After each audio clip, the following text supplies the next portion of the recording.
I'm Dr Sharissa Latham. I'm a group leader here at the Garvin Institute.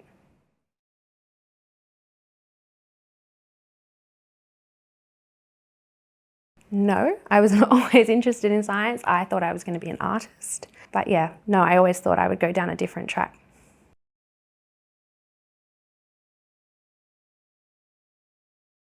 Yeah, so when I finished school, it was a toss-up between biology or art, the two things that I guess I did best at. So I picked science. I studied just science at university. I couldn't figure out like a specialty or anything like that. So it was 4 years of undergraduate science, the final year of that being my honours year. So that was a full year in the lab. And I think I came home on my first night of my honours and was like, this is what I'm going to do forever. I love it. The lab is so fun. Yeah, and then after that, it was 4 years of PhD. I then worked overseas in Germany for 4 years, so back and forth, long distance with my husband, so trained over there as a biochemist. And then I did a postdoc here for 4 years with David Croucher before starting my group 2 years ago. So it's been a long run.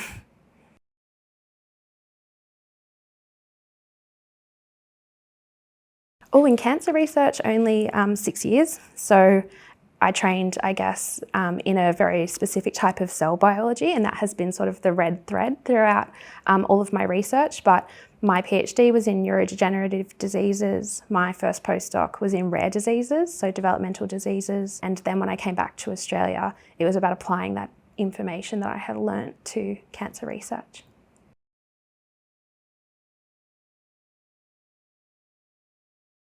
Yeah. So I guess because the work that I'm doing now has built on from my second postdoc here at the Garvin. So I still work with my former postdoc supervisor, David Croucher. We work very closely together. We probably have about 8 people that work with us now, sort of co-supervised by both of us. But then I guess like everyone in the Garvin, there's a lot of cross-collaboration between the different teams here. And so, everyone has their own expertise and contributes their own little bits to the project, and so we all kind of work together.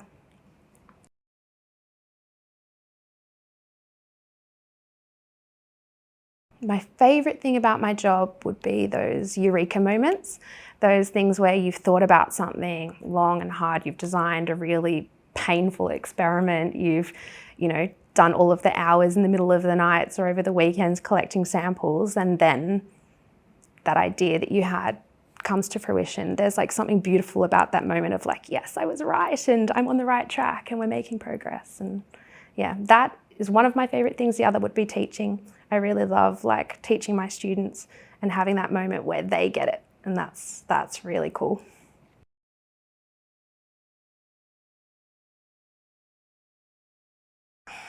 Depends on the grant.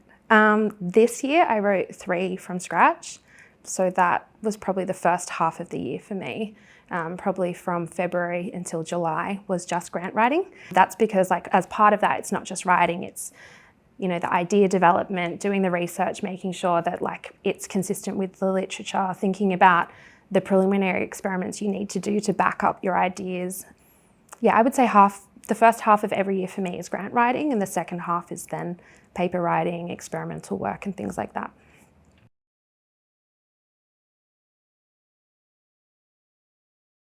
Yeah, my most cherished achievement would definitely be becoming a mum in this last year. I have an 11-month-old Toby. He's the best thing in the world. Yeah, and I think that is definitely just by far the best thing. I think probably my most cherished scientific achievement is actually from my position in Germany, mostly because that's sort of already come to a finish as opposed to the work that we're doing now, which is still ongoing.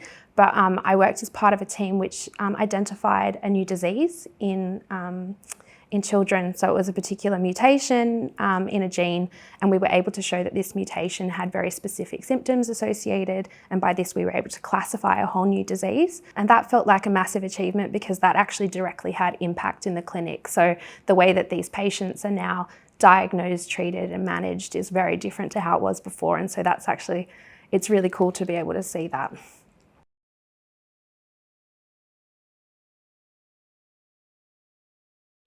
I hope still in science. Yeah, within the next 5 years, I would love to be doing great research. I would love to, be able to sustain my team, making impact for cancer patients. I think, seeing some of our discovery work really progressing in terms of either commercialization or clinical translation, that's where I'd love to see myself in 5 years, leading a team that's doing that.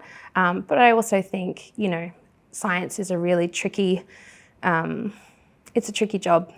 There's no stability.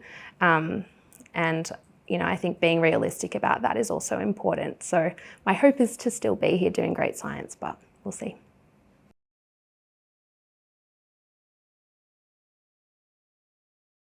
I love drawing, so doing art. That's pretty much any spare time where I'm not busy being a mum is spent sort of in the art studio, making things. I love gardening, love science in general outside of cancer research, just like keeping up to date on lots of different things. I feel like, if we're just focusing on cancer research, we might miss that shiny thing out the corner of our eyes. And I think it's really nice just to have that breadth of knowledge in science as well. So a lot of my spare time, I won't read a novel, but I'll be reading papers or just, trying to gather my thoughts.